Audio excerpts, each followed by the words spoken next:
स्वागत है दोस्तों मेरे सोशल मीडिया प्लेटफॉर्म पे। जैसा कि आप लोग को विदित है कि भारतीय प्राचीन भारत की जो सत्र हैं मार्च और अप्रैल से स्टार्ट होते हैं और ये जो 2 मंथ है मार्च और अप्रैल का, इसमें भारत के महान पुरुषों का योगदान और जन्म हुआ है। तो स्टार्टिंग अप्रैल में आप सभी भारतीयों को विश्व पाली भाषा दिवस पर समस्त जनमानस को हार्दिक बधाई और मंगल कामनाएं।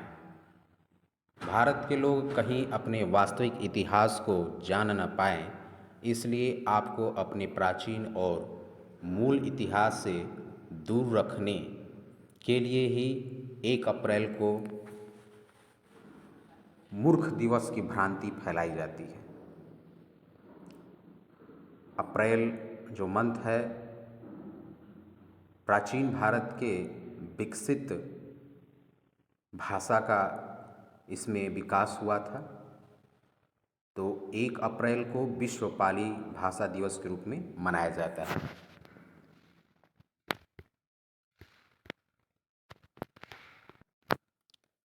भारत की दूसरी प्राचीन लिपि अशोककालीन धम्म लिपि ब्राह्मी लिपि अर्थात धम्म लिपि, यह एक प्राचीन लिपि है जिससे कई एशियाई लिपियों का विकास हुआ है। 1837 में जेम्स प्रिंसप ने स्क्रिप्ट को डिक्रिप्ट किया था। धम्म लिपि आमतौर पर बाएं से दाएं लिखी जाती है। धम्म लिपि 3री शताब्दी ईसा पूर्व में विकसित होना शुरू हुई थी और अशोक का समय आते आते यह लिपि पूरी तरह विकसित हो चुकी थी। प्राचीन भारत का पहला प्रमुख ग्रंथ और लेख बुद्ध धर्म में लिखित प्रमुख ग्रंथ जैसे कि त्रिपिटक इसी लिपि में लिखे गए हैं। धम्म लिपि में ही अशोक के सभी अभिलेख और स्तंभ लिखे गए हैं। खरोष्टी लिपि, यह लिपि दाएं से बाएं की ओर लिखी जाती थी। 4th-3री शताब्दी ईसा पूर्व में भारत के उत्तरी पश्चिमी सीमा प्रांतों में इस लिपि का प्रचलन था। यमन, शक, पहलव, कुषाणों ने खरोष्टी लिपि का प्रयोग किया है। बौद्ध ग्रंथ ललित विस्तर, जिसमें 64 लिपियों के नामों का उल्लेख है, जिसमें पहला नाम धम्म लिपि या ब्राह्मी लिपि और दूसरा नाम खरोष्टी लिपि का है। खरोष्टी लिपि के अन्य नाम जैसे इंडो बैक्ट्रोपाली, काबुली, गांधारी लिपि है।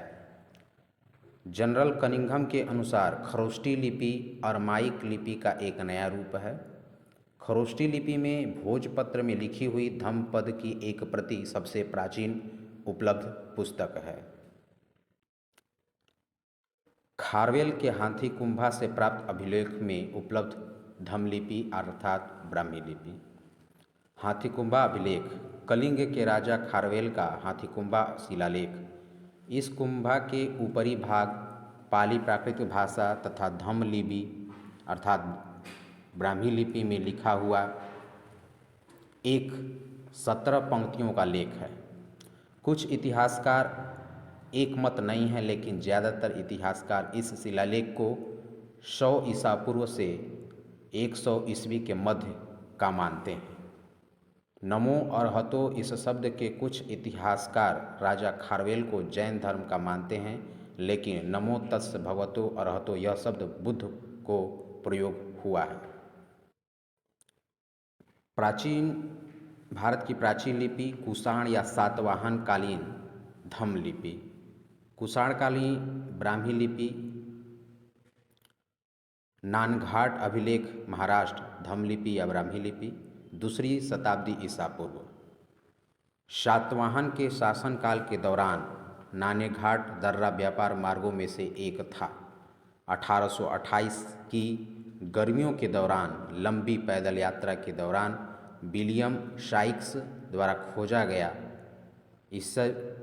ईस्वी 1976 मध्य सातकर्णी, आड़ी, नागनिका, याचे, चांदीचे, संयुक्त मिलाड़े त्यावर ब्राह्मी लिपीत नायनिका व सीरी सातकर्णी असा उल्लेख आहे.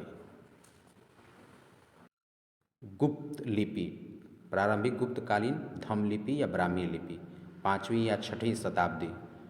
गुप्त साम्राज्य गुप्तों की प्रारंभिक स्वर्ण मुद्राएं भी कुषाणों और रोमन की स्वर्ण मुद्राओं से प्रभावित रही. आरंभिक गुप्त अभिलेखों में स्वर्ण मुद्राओं को दीनार कहा गया है. गुप्त वंशीय राजा के समय की प्राचीन लिपि को गुप्त लिपि कहते हैं.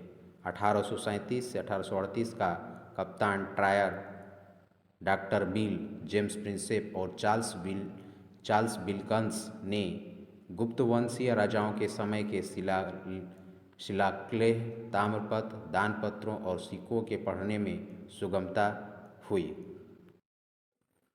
वाकाटक लिपि 4वीं से 5वीं शताब्दी. वाकाटक वंश सातवाहन वंश के बाद वाकाटक वंश की शुरुआत होती है. वाकाटक वंश का इतिहास तो मिलता नहीं, लेकिन कुछ इतिहासकार अजंता लेख में मिलता और कुछ इतिहासकार वायु पुराण में मिलता है. अजंता लेख के अनुसार वाकाटक वंश के प्रथम राजा विंध्यशक्ति थे. अजंता की गुफा संख्या 9 और 10 वाकाटक राजवंश से संबंधित है. वाकाटक शब्द का प्रयोग प्राचीन भारत के एक नागवंशीय राजवंश के लिए किया जाता है. जैसे ये जो फिगर है, मांस और बौद्ध स्तूप का निर्माण अजंता की गुफा